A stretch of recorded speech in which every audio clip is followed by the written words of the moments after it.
Okay, editor, this is the one. I promise you that. That's guaranteed. That's a Rich and Martyn guarantee. Welcome to the Dirt Shed Show, where all the talk in GMBN Towers is all about how did cross-country get so gnarly? So what's happening? Are modern cross-country bikes evolving cross-country courses, or is the modern-day rider, Mart, just better? Well, the bikes are better, the riders are better, but in something of a paradox, the best mountain bike rider is a roadie. Also, Martyn, I hear you have a confession.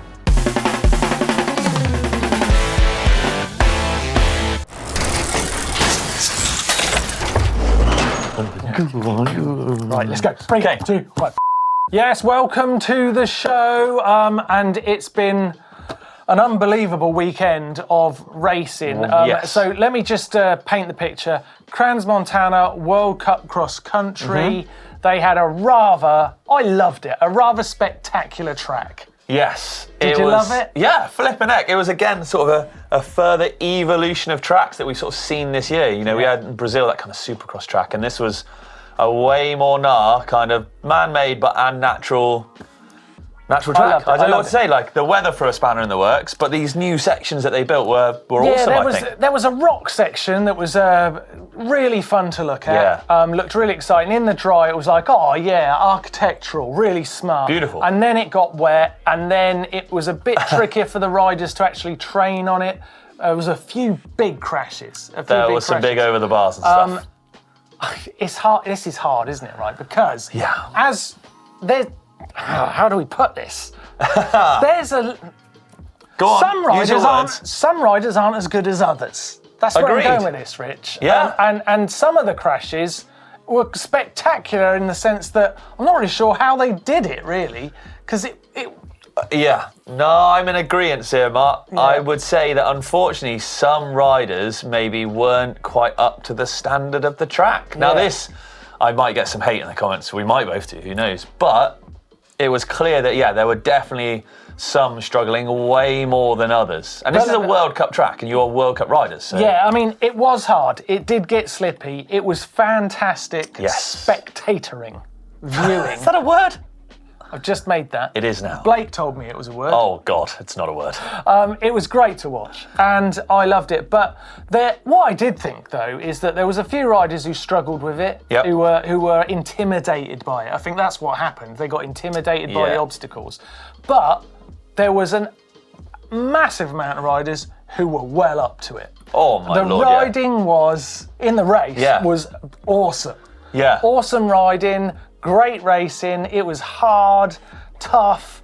I thought it was everything a mountain bike race should be. 100%. Yeah, I do. I think it's a good evolution, a step in the right direction. And actually, these kind of harder courses are being recognised by top teams now. Yeah. So maybe that's a problem. You know, a few of the smaller teams can't do what I'm about to say. Let's have skills coaches.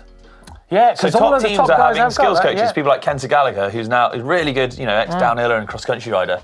Works on the Cannondale factory team. Yeah. And he goes around with the riders and he's checking out lines and sort of showing them maybe through sections and stuff like that. And that's what these new tracks, I think, are not necessarily needing, but it's another sort of way that a team's having to think about a race, and obviously not everyone's going to be lucky enough to have that. I love it. I mean, someone like Evie Richards, she's training over at Forest of Dean with Katie Curd and Tracy Mosley. Yeah. They're putting her through her paces, and then her riding really stuck out as, she was fine. Really good level. The skills coach is something that's changed, but give us the basics, Rich, on what's changed with the bikes. Right. What's so different about the bike now compared to 25 years ago? Well, hardtails are almost non-existent. Right, that's a big change. Still a thing, but they're almost non-existent in a World Cup race today. Travel used to be around, we'll call it the 80 to 100 mil mark, full sus. That's bumped up between 100 and 120, with way more sort of close to 120 mil travel now. Riders and teams are recognising that courses are getting rougher, so things like inserts, 2.4 tyres, 2.4 on an XC bike. You'd have been having a laugh not long ago, right? Yeah. They were saying in the mud conditions this weekend that they had super skinny 2.1 tyres on. I was like, that was the biggest tyre. Yeah, right. So they were like, when I was young. I need to go to the back of the team truck and dust them off, sort of thing. You know, even sort of the evolution of like brake setup, dropper posts. I mean, there are very few out there who don't use it. Sam Gaze is a die-hard non-dropper post rider. Which is crazy. Did you see him in the top 30? Good point.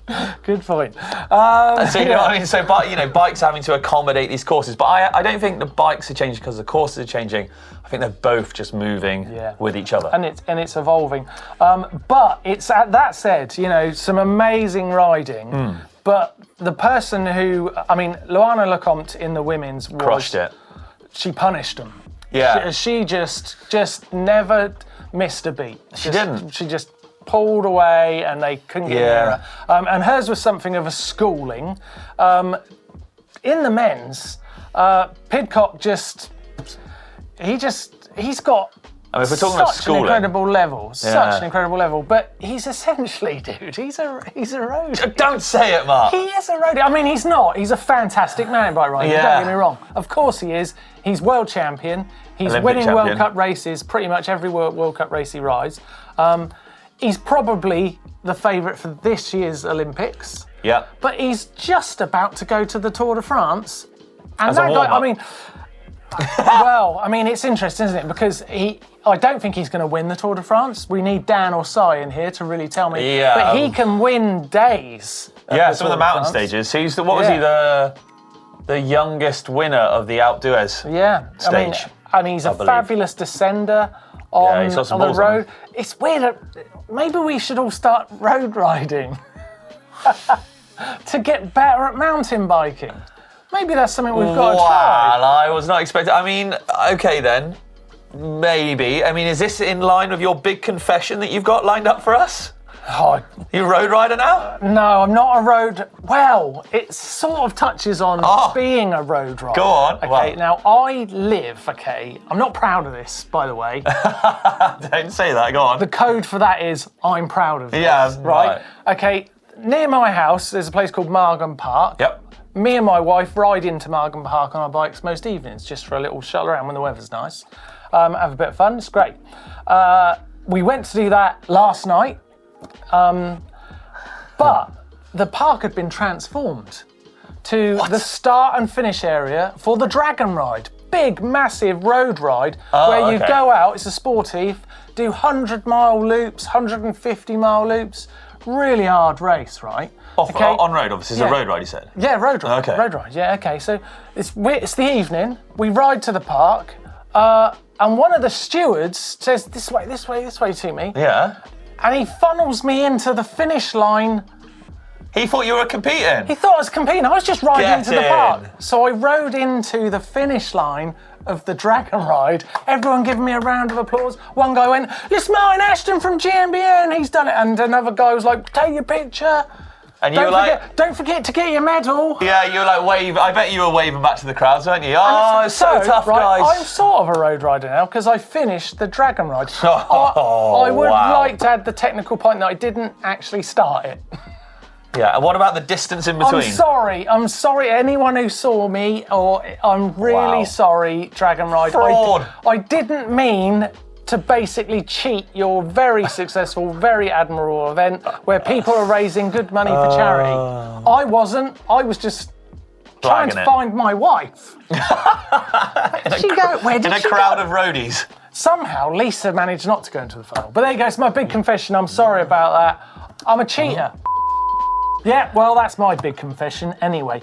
Let's throw this out to you guys now. Get involved in the comments down below. Are you riding like a super short travel, like 80 mil, old school cross country bike, no dropper post? Or are you on one of these weapons of modern day cross country that me and Rich like so much, with fantastic travel, brakes, dropper post?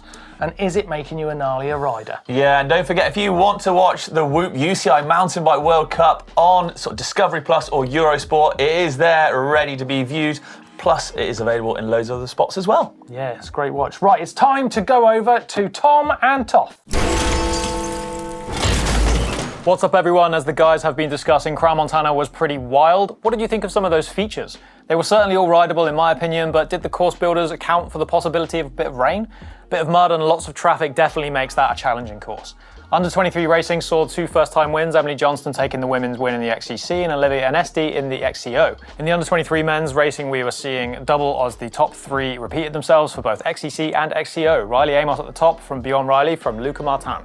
Onwards with the elite racing, the Puck Pieterse made it 2 on the trot in the women's XCC, Alessandra Keller and Anne Tauber neck and neck in the sprint to 2nd and 3rd respectively.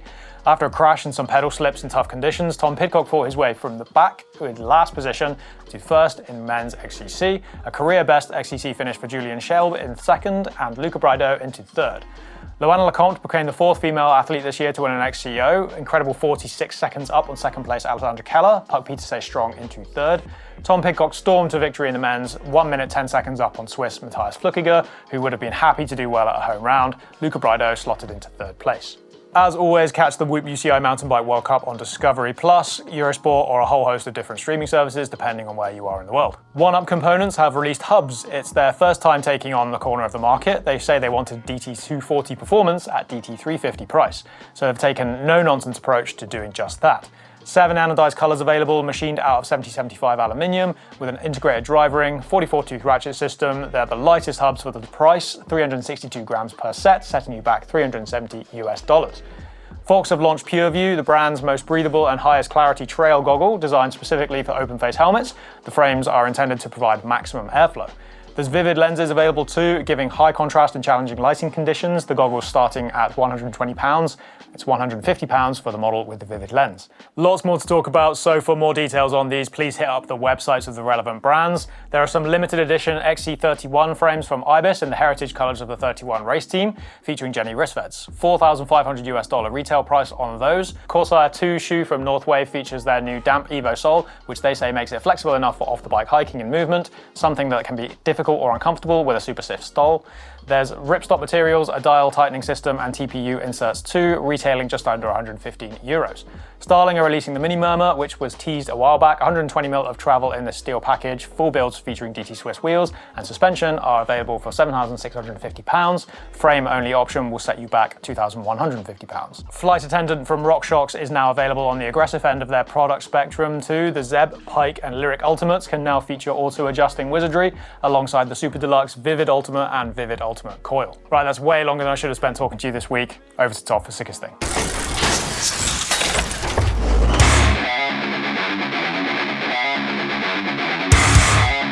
Right, this week's Sickest Thing has to be this new video from 2020 store in Shredder magazine called Longevity. The collaboration celebrates 2020's 20th birthday, and what I think is really sick about this is Stuart Little, the guy who made Shredder magazine, used to go into the shop when he was a kid, probably grabbing stickers and stuff, and now it's 20 years later, the dude's got his own passion project mountain bike zine, and now he's designing stickers for the shop's 20th birthday. Hard copy, real life bike shop and magazine collaboration to make cool stuff. How cool is that? I think it's sick because it seems like nowadays everything's online only. And I don't want to offend anyone, but it does seem like there's a lot of kids nowadays who pretty much only care about mountain biking for the Instagram and TikTok likes. Anyway, support your local shop, support your local scene, and check this one out because everyone got sick lips. Well, that's my sickest thing this week. Time to go back to the shed. Thank you very much, guys. Right, moving on, Martyn. What could people do if they wanted to support the channel? Right, well, first thing you need to do is like this video. Easy. Subscribe. I know this is boring stuff. It sounds boring, but it's so important that it gets these videos out to other people who like mountain biking. It also gets more mountain biking thrown at you, so it's a win-win.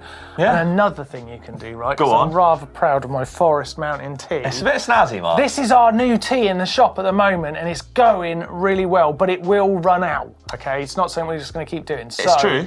Yeah, you want to go over to the GMBN shop after you've liked and subscribed and have a look at the merch, because it helps us make mountain bike videos, and we really appreciate it. And you can get that in other colours. Yes. You know that? You can get it in other colours. I've ordered it in some other colours. I want it in the green, but I haven't got it in the green. It's aloe vera colour. Oh, hello. Aloe. Yeah. We're making a video. Rich. Sorry. How many Hacks and Bodges would you like? All, just all of them. All of them. It's a good either, isn't it? This is that. I asked for 3. How many did you do? 7. Rich, we're still trying to make a video here. Well, I want 3, Rich, but I'll give you 7. Stop talking? I'm sorry. It's actually made me chuckle a bit, that. Has it? Yeah, I hadn't noticed. Just 7. I just did 7 of them. You've already said. No, but he did. Carry on. Right, my eyes are leaking. 3, 2, 1. Right, Hacks and Bodges this week, Rich, not put together by me. No.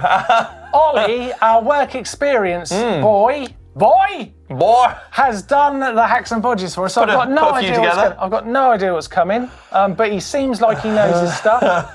Yeah. You ride Ollie, don't you? Oh yeah. Right, first one up is from what's going on in this one, Mark? Simon. This is very clever, right? Because he's used the GoPro bolt from his GoPro mount on his chin. Gotcha. To basically hold the entire bike together. Wow. There's shock linkage. Is that a hack or a bodge though? It's actually pretty clever actually. It's a good It'll hack. have got you home. I don't know if it would have got you much further than that. No, but look, back to 3K downhill, back to the car. Simon, I like it. It's great. Next up, we've got something from Kaiser Paul. On a Dartmoor Hornet. He's made like a little DCD out of like a chain tensioner. Plastic bottle top. Yeah, basically derailleur hanger broke. And he had 47 kilometres to get home. Oh, that's a long way. This chain tensioner hack has got him home. That's very, very good. Is that just, I can't quite see the picture, just zip ties and cable and all sorts wrapped around there to pull it inside? String and held it all together. Very clever. That's a bodge? Bodge. It's not pretty. It's not pretty. But it works. Yeah, next up, Chris on his high bike. Bit of 3D printing. For what's his Hacks and Bodges without? Muck-off canisters. Yeah. Yeah, where would we be without 3D printing? Yeah. We wouldn't have half of our thing. Yeah, that's a very good one. Although 3D printing in Hacks and Bodges, it almost needs like its own little category because it's sort of high-level design. It is actually, isn't it? Yeah. That's very neat. It's cool though, isn't it? Right, is that just the only 3 we've got today? I've got one more for you from Edgar. Okay.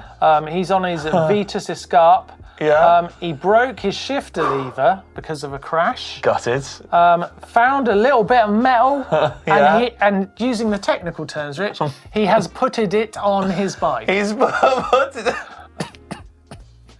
The Hacks and Bodges have killed Rich this week. It's very good. It looks like a little golf club. You might say he's putted it.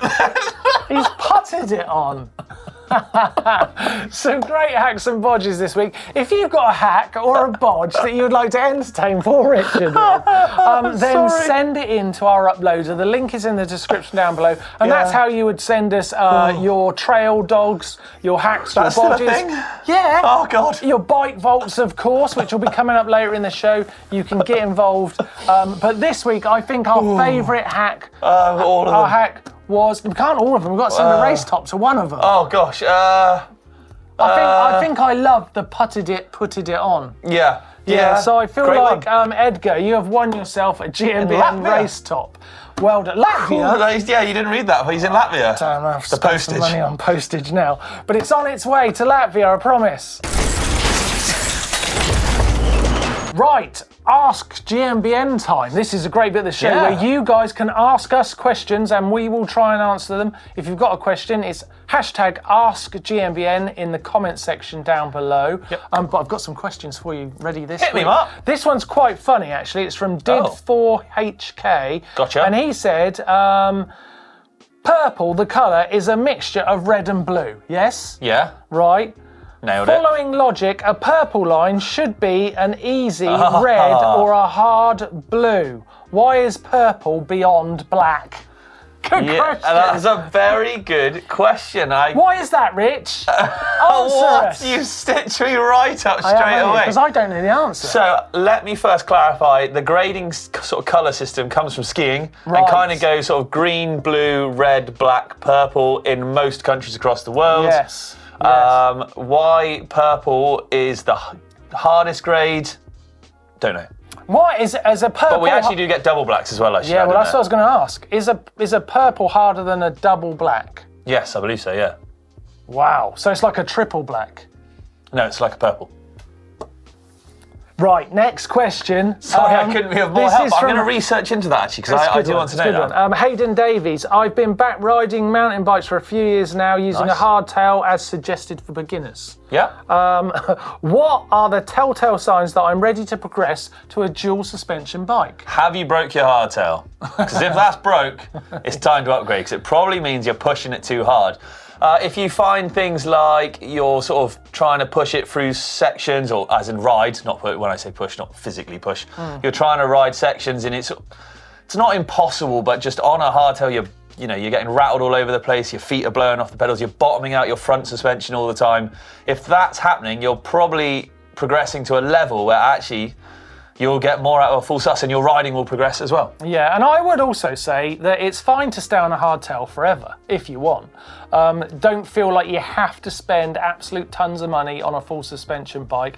And my little bit of advice would be go and ride a full sus bike at one of the trail centres, hire one, ask your mate if you can borrow his bike for the day to try it out, and you might just find you just want a hardtail. Yeah. You might decide that's really good, I'm getting one. So there you go, some questions. If you would like to get your question in, ask GMBN in the comments down below, hashtag ask GMBN, and we can get your question in the show next week. Let's carry on. It's caption contest time. Here's last week's photo. It is Blake with cameraman Leo. And cameraman Leo. Cameraman Leo's not supposed to be on the bikes. No. That bike is massive. And cameraman Leo is 6 foot what, Josh? 6'1"-ish? He's quite tall, isn't he? Yeah, he's about 6'1". Is that a 36? 36, yeah. Blimey, that's massive. Ridiculous. We have got some good comments for it. Cornish Cactus, of course, hello again, has come in. He says, when Blake says he'll let you ride his 36 inches, he doesn't disappoint. The bike was pretty cool too. Wow. I can't say this, Sean. Dabinwa? I like big bikes and I cannot lie. I like big bikes. I like it. Yeah, that's good. Blake Moore Simon says, when going on long rides, don't forget your spare. Winner! I like that one. Don't forget your spare tool. That's good. That's calling Leo. Yeah, well, we love Leo, but still, that's a good one. All right, Blake Moore Simon, you are the winner. You get yourself a stunt mug this week for the best caption. Here it comes. Oh! Wow. The camera tripod. If you would like to win yourself a stunt mug like this, then give us a caption for this photo. Yes, we look forward to hearing your captions in the comment section down below for that. And you could win yourself a stunt mug. Give it a go. Right, we've just got time to get into the bike vault. Ooh. Okay, bike vault time. There's the ding-donger, Rich. Thank you. I shall dong the ding when required. First one in is from Martyn. Martyn? He says, from Poland. Bike build around found cheap brand new Vita Summit. Yeah, it's pretty cool, isn't it? Yeah, he's from Poland. DT Swiss, GX on there, Vibracore handlebar. Nice. Should we set a standard at nice? That's nice. No, it is nice. That is nice. I mean, they're all nice. Yeah. Next up, Charles's Nukeproof Scout. RIP. From Portsmouth. Building it up over a few months, and bit by bit, she's nearly ready to go bike park Wales in a few weeks. I just think it's a Nukeproof. Super nice. I do like the red forks on the black. That's pretty cool. Yeah. Who's next? We have ADV. Yes. Oh, look at that. Oh, man, that is very nice. Yeti Arc. Yeah, that's well fancy. Classic Yeti colour. Lovely little arc. From Israel Park in Canada. The only thing that is different between these two is super nice. That's a super nice. Yeah, those are wicked XC bikes. Massive dropper on that as well, which is a good shout. Could that Yeti Arc have made its way around Crans Montana? Easy. Oh. Yeah, I reckon. Under the right rider, definitely. Under the right rider. That was the problem, though. Not all of the bikes were under the right rider. Robert, on his Canyon Talk, this is really nice. High pressure Tarland trails. I've never heard of those. They look amazing. No, it looks good, doesn't it? Yeah, I'm liking what have we got? Super nice. Super nice, Rich? Yeah, Yeah, actually it is. Super nice. Nice. I'm being very generous this week. You are. What the earth is this? So did we let Apprentice Ollie in on these again? Ollie did these. Yeah, they're good, aren't they? I can tell. Yeah, not my normal. How many are there? 7. This is from Aidan. It's an Allotech Fane 6.1. Get in. Love it. I don't know much about the Allotech bikes, but that is super nice. Just for the pinion. Yeah, the pinion. I love the pinion thing. I've been looking at the pinion thing on the old Nikolai Saturn. Yeah. And it's just sick. It's just... If you get with the electronic shifting as well. Yeah, so good. Right. Next up's Matt's 510 V4. 5010 Santa Cruz. Size large, location, his home. His home, yeah. Very high seat. It is, yeah. That's nice. Comically high, isn't it? Maybe he's comically tall. I mean, so it is a super nice bike, but the post's so high. It's quite a dark picture. I'm going nice on that one. Is that a bit mean?